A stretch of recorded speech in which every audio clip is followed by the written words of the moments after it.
Hola amigos, ya estamos de nuevo aquí con otra reseña más de libros. En esta ocasión nos encontramos con el trabajo de un autor japonés, para no variar. Regresamos al trabajo de autores japoneses. En esta ocasión es Junhiro Tanizaki. El título de la obra es Siete cuentos japoneses, que de hecho es una compilación de historias cortas, de cuentos de él, publicadas en distintas fechas. La compilación es de editorial de Bolsillo, que es una subsidiaria económica de Penguin Random House, con 375 páginas. Lo acabo de adquirir en este más reciente viaje a México y lo terminé hace como una semana y me gustó mucho. Yo ya había leído algunos autores de contemporáneos, más o menos, de Tanizaki, un Kensaburo Oe, Yasunari Kawabata, también había leído. Y junto con estos autores y otros, comprenden una generación de autores japoneses que se distingue por haber crecido en la preguerra, haber vivido la guerra y el Japón post Segunda Guerra Mundial. Por ejemplo, Edogawa Rampo o por ejemplo Yukio Mishima.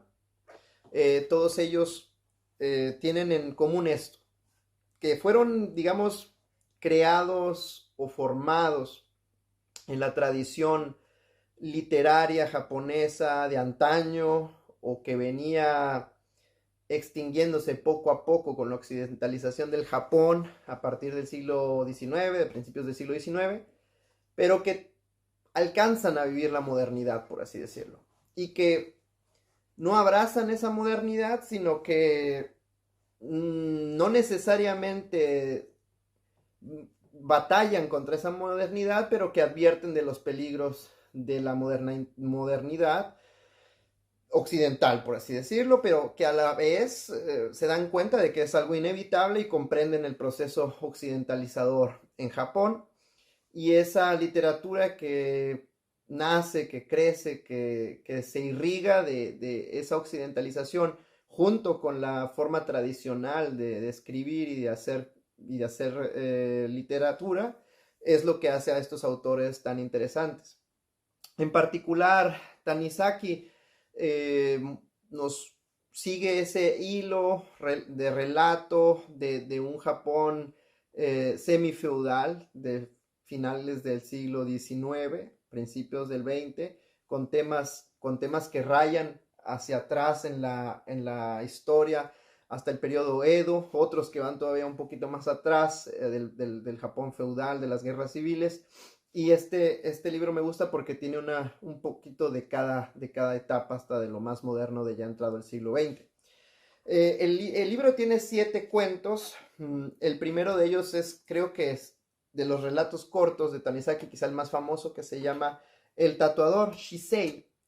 Y me recordó mucho a la novela del perfume, en donde el tatuador de la historia de Tanizaki está en busca de ese cuerpo femenino perfecto, de esa figura femenina por excelencia, del lienzo perfecto, para plasmar sobre él el tatuaje perfecto, su obra maestra. Y tiene una apreciación muy distinta a lo que es el entendimiento de la belleza en Occidente, de la comprensión de la belleza femenina y de cómo consumir esa belleza femenina, ese erotismo. En la novela El perfume hay una suerte de postura activa, proactiva de este alquimista, por decirlo de alguna manera, del hombre este que asesina a las mujeres para extraerles la esencia y crear el perfume perfecto. Mientras que en Tanizaki, el tatuador busca a la mujer perfecta, ¿no? A cualquiera, como en la novela del perfume, donde la mayoría de las víctimas son prostitutas y son asesinadas para extraerles algo. En la novela de Tanizaki, en el cuento corto, el tatuador busca la belleza ya perfecta y le agrega su obra, le agrega su propia... se entrega a sí mismo para perfeccionar aún más esta forma ya de por sí perfecta, vaya la redundancia, de esa mujer. Dice Dice Tanizaki, cito, para su experta mirada, la del tatuador, un pie humano era tan expresivo como un rostro. Aquel era el colmo de la perfección, el de la mujer. Dedos exquisitamente cincelados, uñas como las iridiscentes conchas del acantilado de Enoshima, un perlado y redondeado talón, la piel tan lustrosa que parecía bañada en las límpidas aguas de un manantial de montaña. Se trataba, en fin, de un pie digno de ser nutrido por la sangre de los hombres, de un pie hecho para pisotear sus cuerpos. Tanizaki describe a esta mujer como algo, un objeto de contemplación perfecta, y que tan perfecto es que inclusive su pie es objeto de adoración y debería de estar hecho para pisotear el alma de cada hombre. Así lo ve el tatuador al menos.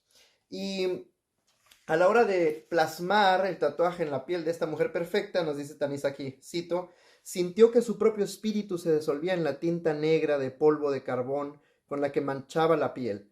Cada gota de cinabrio, ryukyu, con que iba mezclando el alcohol y atravesándola, era una gota de su propia sangre. Veía en sus pigmentos los matices de sus propias pasiones. Decía, tenés que sufrir, la araña tiene entre sus garras. La araña te tiene entre sus garras, puesto que es una araña la que le tatúa a la mujer esta, a su lienzo perfecto, se la tatúa en la espalda y al final le dice,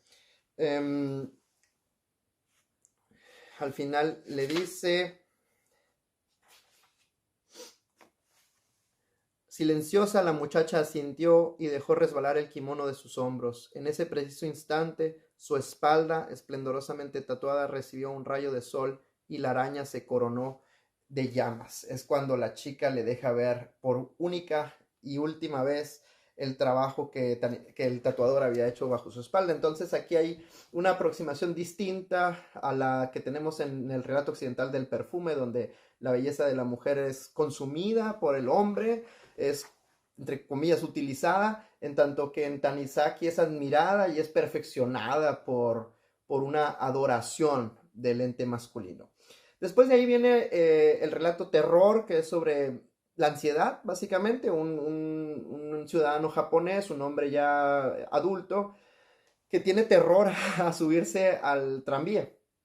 Me recordó mucho a los problemas de gente con ansiedad, a distintas con problemas, ¿no? Como las conglomeraciones de personas, subirse a un avión, etcétera. Y yo pensé que la descripción más buena que había leído o práctica, digamos, de la ansiedad que había leído en la literatura era de Guy de Maupassant, o Guy de Maupassant, algo así se pronuncia, en un relato corto que también es sobre la ansiedad, que se llama La Orla.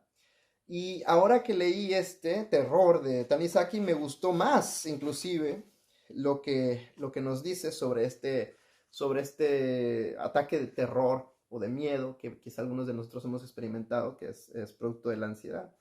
Dice, y encima el tren, con absoluta indiferencia y tremenda energía, se lanza por los raíles a toda velocidad. ¿Qué vale la vida de un ser humano? Parece preguntar, vomitando como un volcán su humo hollinoso y rugiendo a lo largo de su osado y cruel camino, se lanza ansioso, implacable, hacia los túneles color azabache, a lo largo de vacilantes puentes de acero, cruzando ríos a través de praderas, bordeando bosques. Los pasajeros, también ellos, parecen demasiado indiferentes, mientras leen, fuman, descabezan un sueño o hasta contemplan por la ventanilla el panorama que se desarrolla vertiginosamente. ¡Socorro, me muero!, grito en mi interior, poniéndome pálido y jadeando como un embargado por un fatal paroxismo. Corro al lavabo, zambullo la cabeza en agua fría o me agarro a la ventanilla y doy patadas en el suelo agitándome con frenética desesperación. Pero, en todo caso, me las arreglo para controlarme hasta la parada siguiente. Salgo dando tastapiés, ofreciendo un doloroso y deplorable aspecto, y me abro camino a duras penas desde el andén hasta la puerta de salida. Tan pronto como abandono la estación, el pulso se me tranquiliza con absurda rapidez y las sombras de mi ansiedad desaparecen una tras otra. Es inclusive cómico, pero interesante y muy real, muy mundano el relato que hace Tanizaki sobre el terror. Eh, El relato tercero se llama El ladrón y es sobre un chico en un colegio que es un ladrón sin que sus compañeros lo sepan y nos habla sobre la moralidad dentro de la inmoralidad, cómo algunas personas pueden tener un aspecto de su psique que no distingue del bien del mal, aun y cuando en otros aspectos o en la generalidad de sus actos y acciones y sus pensamientos siguen manteniendo esa distinción entre el bien y el mal, de mantener una moral más o menos dentro de los parámetros aceptables y la vergüenza que acarrea el ser descubierto en este cierto aspecto que sale, que desatina con la moral aceptada por el resto de la población. Es un buen relato, corto, pero me parece muy, muy bueno. El relato siguiente se llama Auguri, que es de una chica que tiene pues por así decirlo, un padrote, ¿no? Un hombre que la consiente y que le compra todo lo que quiere y van de compras a buscarle el mejor atavío para la ocasión en una tienda occidental. Y otra vez en este relato Tanizaki nos muestra esa parte, ese aspecto de la cultura japonesa en tanto relativo a lo erótico, no como un erotismo voluptuoso, netamente carnal y físico del occidente, sino ese erotismo contemplativo, casi sacramental, ritual, de observar, inclusive voyerista, de observar el cuerpo femenino, de las sensaciones, de la piel con distintos textiles, la seda, el algodón, inclusive en otros relatos que hablemos enfrente, casi un tanto rozando al sadismo, a lo que es otras prácticas, pero en sí el relato se trata de esto, de la contemplación de la belleza, y es también corto, interesante. Me recuerda también un poco a La Casa de las Bellas Durmientes de Kawabata, en donde un señor de avanzada edad paga por pasar la noche con jóvenes desnudas, pero sin que haya actividad sexual. Es una cierta espiritualidad de lo erótico, de la seducción, de la compañía, de la belleza, por así decirlo. Eh, el siguiente relato es el cuento del hombre ciego y es el cuento que más atrás al tiempo nos lleva en la época medieval de Japón, donde un siervo de la gleba de la aristocracia japonesa, pues básicamente devociona su vida entera al servicio de su ama y la sigue a través de sus vicisitudes y sus derroteros por la vida, al final dándose cuenta que todo su esfuerzo ha sido más o menos en vano cuando los descendientes de esta ama lo desechan al final de su vida útil. Es un relato que para mí es interesante en cuanto a las relaciones feudales de la gleba con la aristocracia japonesa y del código, de la servilidad, de toda esta idea del honor, del honor de servir, ¿verdad? De este muy confucianista modo de pensar en el feudalismo japonés y que se expresa muy bien también en el cine de Kurosawa, ¿no? Del relato de los siete samuráis y etcétera. Así que también es un relato interesante, un poquito más flojo que los demás, es el más largo también. Y después viene un relato muy interesante, un cuento que se llama El retrato de Chunkin, que también tiene, por cierto, adaptación del cine. El tatuador tiene adaptación del cine y también esta que se llama Chunkin Show, es una película de 1976 que quiero ver porque el relato me gustó. Es de una especie de cultura de la lolita japonesa, ¿no? Este lolicón de una chica menor de edad o bastante años menor que el otro protagonista, que tienen una relación amorosa, pero que a la vez una suerte de relación domina y esclavo muy particular, que raya realmente en lo sádico, no por la violencia física, que ciertamente hay un poco de eso, de la chica hacia el hombre maduro, pero más bien en la violencia, en el sadismo mental que la chica aplica a través su rol de dominatrix hacia este personaje sumiso y que disfruta siendo sumiso, no por el hecho erótico en sí, sino por, como volvemos a este punto, ¿no? El honor de servir del japonés. Y se vuelve una historia bastante bizarra, pero a la vez que tiene toques, como dije, de esta cuestión de la represión sexual, que esa generación de escritores, de Tanizaki, de Oe,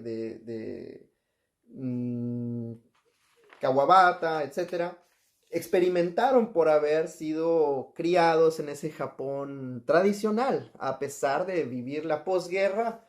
El Japón, aún inclusive el día de hoy, es una sociedad muy patriarcal en donde por eso es que se moldea esta sexualidad, este erotismo contemplativo, sumiso, con cierta vergüenza, ¿no?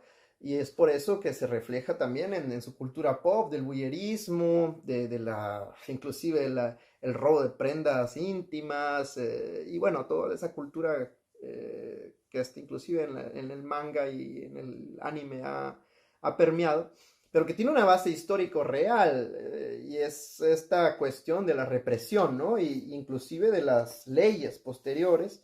En este caso, la cultura lolicón, de las menores de edad y de los personajes que se vean como menores de edad, tiene también una base histórica y jurídica, pues en el Japón se ha prohibido la exposición en las películas eróticas del pelo púbico o de otras cuestiones, de la penetración y del sexo con animales y cosas así. Entonces ha dado pauta a que los autores, a que las personas que se dedican a la producción de material erótico le busquen atajos. Entonces empiezan a aparecer estos cuerpos femeninos sin vello púbico, empiezan a aparecer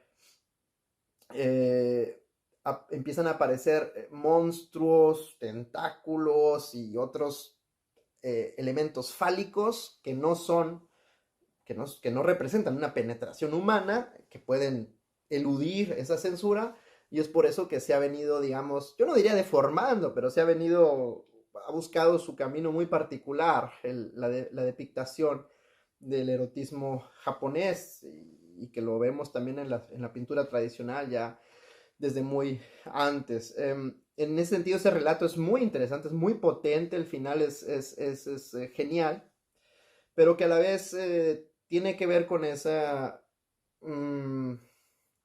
entrega total del sumiso, no como dije por la cuestión erótica, sino la entrega total de servir y demostrar el amor de esa manera, de servir y de consumirse en esa práctica servil a sí mismo, ¿no?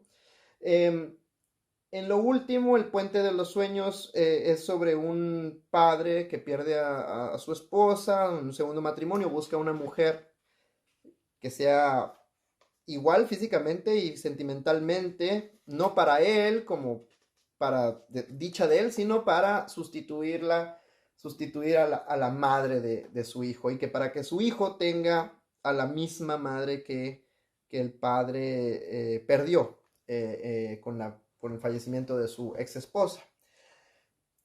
Siete relatos, todos muy fuertes, potentes en el tema. En la narrativa, el más débil me parece a mí, a pesar de que es el más extenso, el cuento del relato del ciego, del ciervo ciego, pero que me parece que Tanizaki, para los que no han leído literatura japonesa de ese periodo y que no están muy cercanos a los porqué de las particularidades de la cultura japonesa, no solamente en el erotismo, sino en muchos otros puntos, sería genial que pudieran empezar con Tanizaki, a pesar de que está bastante fuerte, bastante cargado, a diferencia como dije, Kawabata de Oe, porque en estos relatos cortos logra el autor tocar varios puntos y que no se vuelve tan pesado, ¿no? A mí me pareció que una cuestión personal de Kensaburo Oe es genial, pero es mucho más moderno, la premisa también, y no depicta, no muestra bien ese Japón que está en encrucijada entre lo tradicional y la occidentalización, la modernidad, que ya, por ejemplo, con Murakami podemos ver que inclusive algunos críticos dicen lo único japonés de Murakami es que nació en Japón. Y en cierto sentido tienen verdad, ¿no? Tienen razón, pero no del todo, diría yo. Pero en estos autores de principios del siglo XX, inclusive finales, Tanizaki pues nace a finales del siglo XIX, está latente esa dualidad de la historia literaria del Japón, historia también política y social. Así que, pues no me queda nada más que recomendarlo. Como ven, a mí me gusta mucho la literatura japonesa, el arte japonés, la cultura, la política japonesa, etc. Así que les recomiendo el libro y acabo de leer también unos nuevos relatos de Junji Ito, que son mangas, aunque ya reseñé Uzumaki, que tengo aquí, de Junji Ito. Creo que vamos a esperar un poco con él y vamos a regresar un poco a la política con una biografía de Bukharin que tengo, muy buena y que es muy controversial porque tendríamos que atender a otros asuntos, no solo de la vida de Bukharin. Así que estaremos pronto reseñando esto del autor Stephen Cohen y hasta la próxima. Un saludo. Adiós.